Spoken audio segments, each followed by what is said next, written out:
La pluie tombait en fil d'argent sur Paris, glissant le long des vitres du centre privé Saint-Roch, où le bruit régulier des gouttes se mêlait au cliquetis lointain des ascenseurs. À l'intérieur, l'air sentait l'antiseptique et la laine humide. Docteur Léa Morel, 31 ans, resserra la ceinture de sa blouse blanche avant de passer en revue la fiche de son prochain patient. Adrien Lambert, 35 ans, PDG de Lambert Biotech. Le nom la figea. Son cœur rata un battement. Elle relut, certaine d'avoir mal vu. Non, pas lui. Pas aujourd'hui. La porte s'ouvrit. Une odeur de pluie et de cèdre remplit la pièce. Il entra, grand, les épaules larges, le manteau anthracite encore mouillé, la chemise ouverte au col. Pendant une seconde, l'air sembla se retirer des poumons de Léa. 5 ans s'étaient écoulés depuis la dernière fois. Et pourtant, il la regardait comme si le temps s'était replié sur lui-même. « Asseyez-vous, monsieur Lambert, dit-elle d'une voix trop calme. Il s'installa lentement, presque avec crainte. Léa tapota son stylo contre le dossier, priant pour que son souffle ne trahisse rien. Elle avait effacé son visage de toutes ses nuits. Ou du moins, c'est ce qu'elle croyait. « Docteur Morel, murmura-t-il enfin. Elle resta concentrée sur son écran. « 5 ans, dit-elle. Ce n'est pas un moment, monsieur Lambert. C'est une vie. » Ces mots, cliniques en apparence, tremblaient d'une blessure mal cicatrisée. Il eut un sourire fugace, avant que la mémoire ne le frappe. Le piano, la lumière douce d'un gala à Lyon, la mélodie de Clair de Lune qu'elle jouait ce soir-là, puis le scandale, le silence, la fuite. Maintenant, elle portait une blouse blanche et un nom brodé au-dessus du cœur, preuve qu'elle avait survécu. « Fumez-vous? Buvez-vous? Des allergies ?» demanda-t-elle, mécanique. « Non. Des douleurs ?» Il hésita. Seulement dans les endroits que la médecine ne peut pas atteindre. Leur regard se croisa. L'air devint lourd. Puis son téléphone vibra. Quelques notes de Clair de Lune s'échappèrent du haut-parleur. La musique fendit le silence comme une lame. Léa se figea. Ce morceau, celui qu'elle jouait cette nuit-là. Adrien coupa le son, sa voix plus basse. « Vous vous souvenez, n'est-ce pas? Le traitement n'a pas de passé, monsieur Lambert. » Il se pencha, les coudes sur les genoux. « Le destin n'a pas la même règle. Je ne pensais pas que la femme qui me hante depuis 5 ans deviendrait mon médecin. » Elle esquissa un sourire sans chaleur. Certains perdent le sommeil. D'autres, tout le reste. Il tressaillit. Elle nota quelque chose, main tremblante. « Vos résultats seront disponibles sous 24 heures. C'est tout pour aujourd'hui. » Il se leva, mais resta immobile. « Léa, vous êtes-vous déjà demandé ce qui se serait passé si j'étais resté ?» Elle ferma les yeux. 2 tic-tac de l'horloge. « L'univers n'offre pas de seconde chance, monsieur Lambert. Considérez-vous chanceux d'avoir celle-ci. » Elle ouvrit la porte et sortit, le laissant seul avec le bourdonnement des néons et une mélodie qui refusait de mourir. Dehors, la pluie redoubla sur les toits de Paris. Adrien se passa une main sur le visage, son reflet brouillé dans la vitre. « Je croyais avoir oublié, » souffla-t-il. Au fond du couloir, Léa s'appuya contre le mur, les yeux fermés. Son collier de lune froide battait contre sa poitrine. « Tu m'avais promis que j'oublierais, » murmura-t-elle. Mais ni l'un ni l'autre n'avait oublié. Et tandis que la pluie traçait des veines d'argent sur la ville, le destin recommençait à écrire ce qu'il n'avait jamais terminé. Le lendemain, le ciel de Paris s'était teinté d'un gris laiteux. Léa arriva plus tôt que d'habitude au centre médical, espérant éviter ce que son cœur redoutait, une autre rencontre avec Adrien Lambert. Mais le hasard, ce vieux traître, avait d'autres projets. À la réception, une assistante la prévint. « Docteur Morel, monsieur Lambert a appelé. Il souhaite un suivi immédiat. » « Aujourd'hui ? » ?»« Oui. Il insiste. Et il a déjà réglé la consultation. » Léa sentit son estomac se contracter. « Très bien. Dites-lui que je le recevrai à 17 heures. » Elle passa la journée à feindre la concentration, mais chaque battement de l'horloge semblait la rapprocher d'un abîme qu'elle connaissait trop bien. À 17 heures pile, il entra. Cette fois, sans manteau, sans défense. Une chemise bleu nuit, le regard plus fatigué que la veille. « Vous revenez bien vite pour un homme en parfaite santé, » lança-t-elle. « Je suis revenu parce que j'ai oublié de guérir. » Elle leva les yeux, agacée malgré elle. « Je ne suis pas là pour soigner le passé. Et pourtant, c'est ce que vous faites depuis 5 ans, non ?» Le silence pesa, épais, insupportable. Puis elle brisa le fil. « Parlez. Pourquoi êtes-vous vraiment ici ?» Adrien inspira profondément, cherchant ses mots. « Mon père est mort. Il m'a laissé l'entreprise, un vide. Je croyais que réussir suffirait. Mais sans vous, rien n'a eu de sens. » Elle resta figée. Ce nom, cette absence, cette douleur, tout remonta d'un coup. Vous aviez le choix. Vous avez préféré la peur. J'ai préféré la loyauté, Léa. À ma famille, à mes investisseurs, à ce monde qui m'observait. Et maintenant ? Vous voulez quoi ? Une rédemption ? Il secoua la tête. Non. Je veux la vérité. Ce que vous n'avez jamais dit ce soir-là, quand vous êtes parti sans un mot. Léa se leva brusquement. Ce soir-là, Adrien, j'ai compris que l'amour ne nourrit pas les factures, ni les rêves. J'ai choisi de survivre. Non. Vous avez choisi de disparaître. Et vous m'avez condamné à me souvenir. Elle voulut répliquer, mais la colère mourut dans sa gorge. Derrière la froideur, elle vit l'homme qu'elle avait aimé, perdu, brisé, sincère. Et cela la déstabilisa plus que la haine. Vous voulez la vérité? Très bien. Elle retira lentement ses gants, révélant ses doigts tachés d'encre et de désinfectant.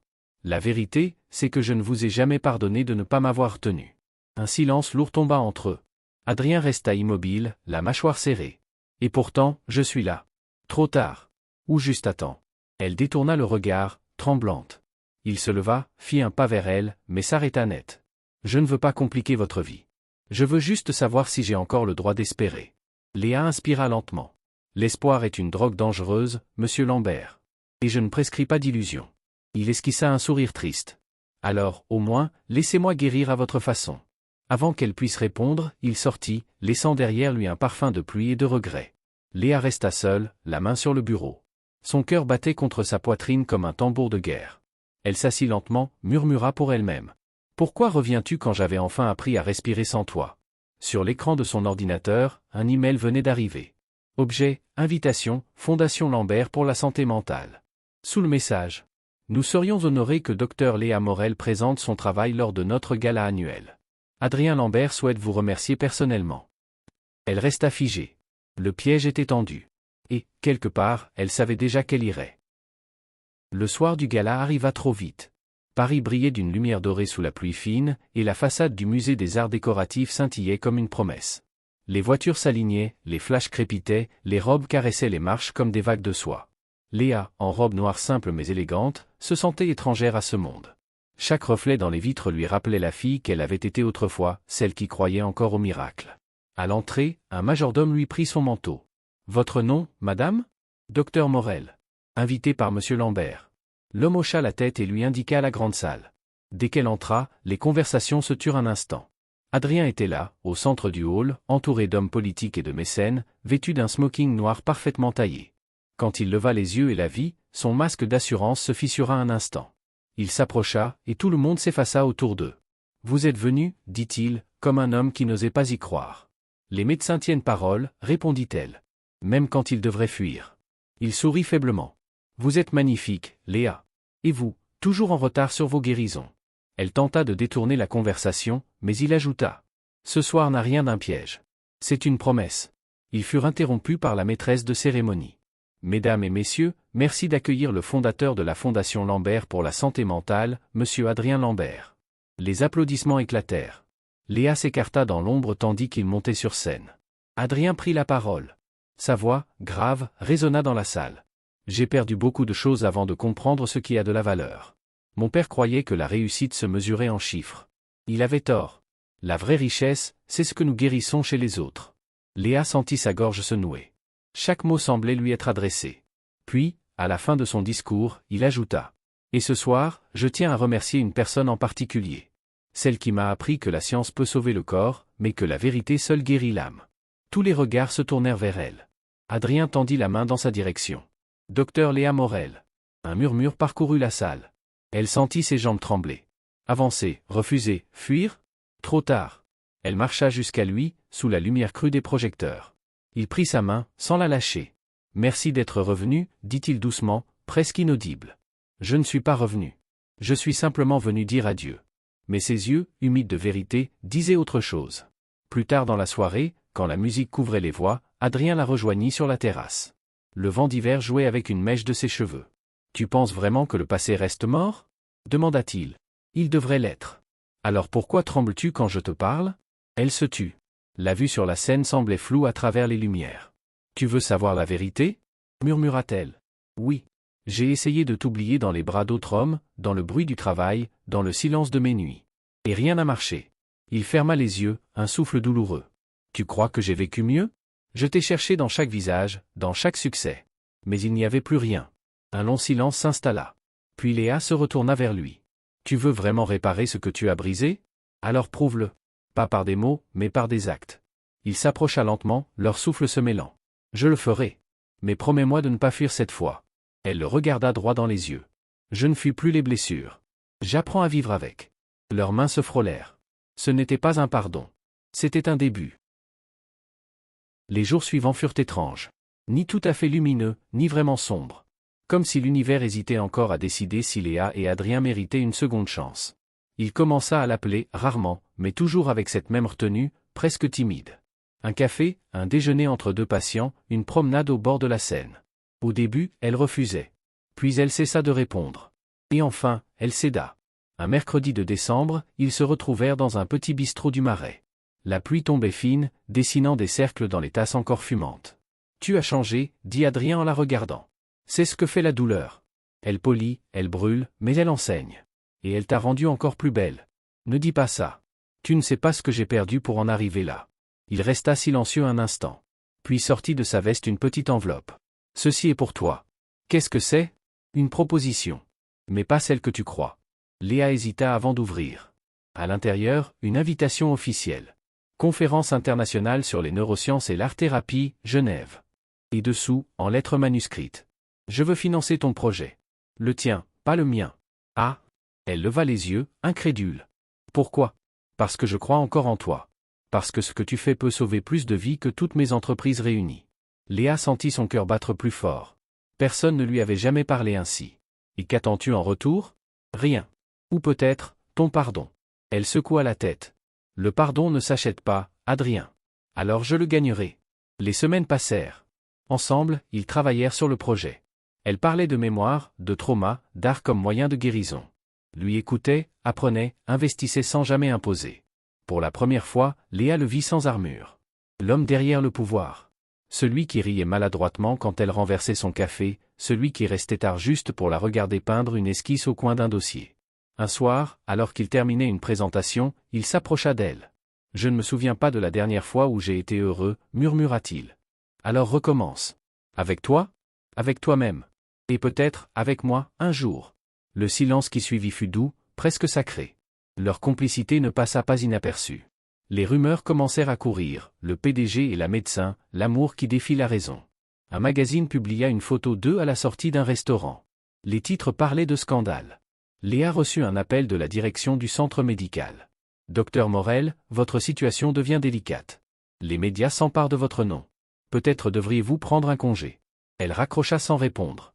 Le soir même, Adrien frappa à sa porte, trempé de pluie. « Ils veulent te faire porter la faute. C'est logique. C'est toujours la femme qu'on accuse. » Il la regarda, le visage grave. « Dis-moi que je dois partir, et je pars. Mais si tu veux que je reste, je me battrai contre le monde entier. » Léa s'approcha lentement, posant sa main sur sa joue humide. « Ce n'est pas contre le monde qu'on doit se battre, Adrien. C'est contre la peur. » Il ferma les yeux, respirant sa présence. « Alors aide-moi à ne plus avoir peur. » Elle hocha la tête, un sourire à peine perceptible. « D'accord. Mais souviens-toi, ce n'est pas une réconciliation. C'est une reconstruction. » Sous la pluie battante, il l'embrassa lentement, sans promesse. Un baiser qui ressemblait à une prière. L'hiver s'installa sur Paris avec sa lumière pâle et ses matins gelés. Les choses semblaient se stabiliser entre eux. Trop, peut-être. Adrien et Léa travaillaient désormais côte à côte sur la fondation, et pour un temps, la paix s'était installée. Une paix fragile, faite de regards retenus et de gestes prudents. Mais la tempête, comme toujours, guettait au loin. Un soir, alors qu'il rentrait d'une réunion à Genève, Adrien reçut un appel en plein aéroport. Il pâlit. « Qu'est-ce qu'il y a ?» demanda Léa. « Le conseil d'administration. Ils ont découvert le financement de ton projet. Ils pensent que c'est une couverture. Que je détourne des fonds pour une relation personnelle. » Elle sentit le sol vaciller. « Ce n'est pas vrai. Je le sais. Mais eux non. Et pour eux, la perception vaut vérité. » Le lendemain, les journaux titraient. Le PDG de Lambert Biotech mêlé à un scandale de favoritisme. Une médecin impliquée, le cœur avant la raison. Léa lut les articles, la gorge serrée. Elle connaissait ce jeu médiatique. Elle l'avait déjà vécu. Mais cette fois, c'était différent. Ce n'était pas son nom seul qu'il salissait, c'était le leur. Adrien entra chez elle ce soir-là, les traits tirés. Le conseil se réunit lundi. Ils vont voter ma destitution. Non, ils ne peuvent pas. Si. Et le pire, c'est qu'ils auront raison. J'ai laissé mes sentiments influencer mes décisions. Léa se leva brusquement. Ne dis pas ça. Ce que tu as fait, c'est croire en quelque chose de vrai. Et j'en paierai le prix. Mais toi, tu dois te protéger. Il sortit une enveloppe de sa poche et la posa sur la table. Une bourse. À ton nom. Pour que ton projet continue, même sans moi. Elle secoua la tête. Non. Je ne veux pas de ta pitié. Ce n'est pas de la pitié, Léa. C'est ce que je te dois. Tu ne me dois rien. Si. Tu m'as appris à respirer. Et maintenant, je dois t'apprendre à voler sans moi. Ses yeux brillaient, non pas de tristesse, mais de certitude. Tu vas partir, murmura-t-elle. Je dois. Si je reste, ils détruiront tout ce qu'on a bâti. Léa sentit la colère monter. Alors quoi? Tu sacrifies tout encore une fois? Tu choisis le monde, pas nous? Non. Cette fois, je choisis toi. En te laissant libre. Elle recula, les larmes aux yeux. C'est ça ton amour? Disparaître chaque fois que ça devient difficile? Non. C'est aimer assez pour ne pas t'entraîner dans ma chute. Il voulut la toucher, mais elle fit un pas en arrière. Pars avant que je te supplie de rester. Adrien hocha lentement la tête. Il la regarda longtemps, comme pour graver son visage dans sa mémoire. Tu seras toujours mon plus beau commencement. Et il partit. Les jours suivants furent un brouillard. Léa ne mangeait plus, ne dormait plus. Les journaux confirmèrent, Adrien Lambert avait démissionné. Disparu. Aucune déclaration publique. Juste un vide. Elle reçut un message une semaine plus tard. Ne me cherche pas. Continue ton œuvre. Un jour, peut-être, le temps saura nous réparer. Elle relut ces mots jusqu'à les connaître par cœur. Puis elle prit une toile vierge et peignit sans s'arrêter. Son pinceau criait là où sa voix se taisait. Quand elle termina, au centre du tableau, une silhouette floue avançait sous la pluie. Pas de visage. Juste une présence. Elle l'intitula « L'homme qui reste en partant ». Et quelque part, au bord du lac Léman, Adrien lisait dans les journaux. Docteur Morel, une artiste au service de la guérison. Et il sourit tristement. Elle a survécu à moi, pensa-t-il. Et c'est bien ainsi. Une année passa. Une année de silence, de travail, de reconstruction. Léa avait quitté Paris pour Lyon, où son programme d'art-thérapie avait trouvé une nouvelle vie. Les enfants dessinaient, les patients parlaient à travers la couleur, et dans chaque trait, elle voyait un fragment de guérison. Mais certains soirs, quand la pluie tombait contre les vitres de son bureau, elle levait les yeux et murmurait. « Où es-tu, Adrien ?» Elle n'attendait plus vraiment de réponse. Jusqu'au jour où elle en eut une. Un matin de printemps, elle reçut une lettre sans expéditeur. L'écriture, familière, tremblait légèrement. « Chère Léa, je t'écris de Genève. J'ai tout perdu, la société, les titres, la fortune mais pas le sens de ce que tu m'as appris. J'ai ouvert un centre pour enfants traumatisés. Il porte ton nom. Si tu veux le voir, viens. Pas pour moi. Pour eux. Aucune signature. Seulement un dessin d'un croissant de lune en bas de page. » Léa resta longtemps immobile, la lettre serrée contre son cœur. Puis, sans trop réfléchir, elle fit sa valise. Genève l'accueillit avec un ciel clair et un vent froid. Le centre se trouvait sur une colline, près du lac, entouré d'arbres en fleurs. Une plaque dorée sur le portail portait ces mots. Fondation Morel, là où la science rencontre la lumière. Elle entra. À l'intérieur, des enfants riaient dans une salle lumineuse. Des tableaux colorés couvraient les murs. Et au fond du couloir, debout près d'une fenêtre, il était là. Adrien. Il portait une chemise simple, les cheveux un peu plus longs, les traits adoucis. Quand il se retourna, tout s'arrêta. « Tu es venu, dit-il, la voix presque un souffle. Je devais voir de mes yeux ce que tu avais fait de ma foi, répondit-elle doucement. Il sourit, un sourire vrai, presque timide. Alors? C'est magnifique, Adrien. C'est vivant. Comme toi.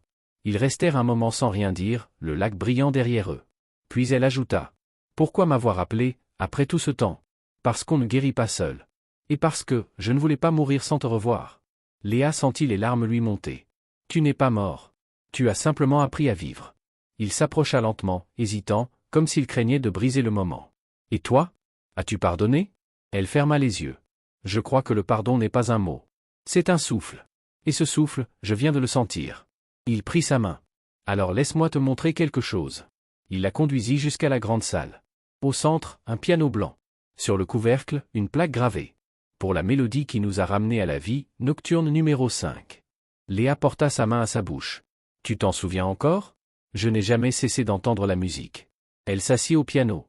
Ses doigts tremblaient. Puis elle joua. Les premières notes s'élevèrent, douces, tremblantes, comme un souffle retrouvé. Autour d'eux, le monde s'arrêta. Les enfants s'étaient tus, les infirmières s'étaient figées. Quand la dernière note mourut, Adrien s'approcha. Il posa doucement ses mains sur les siennes. Tu sais ce que j'ai appris, Léa? Quoi? Que certaines blessures ne se ferment pas. Elles deviennent des fenêtres. Elle sourit à travers ses larmes. Et toi, tu es devenu la lumière derrière la fenêtre. Il secoua la tête, ému. Non. Toi, tu l'as ouverte. Ils se regardèrent longuement, sans besoin de mots. Le temps n'avait plus de prise. Dehors, la pluie recommença à tomber, lente, paisible, presque tendre. Adrien glissa une petite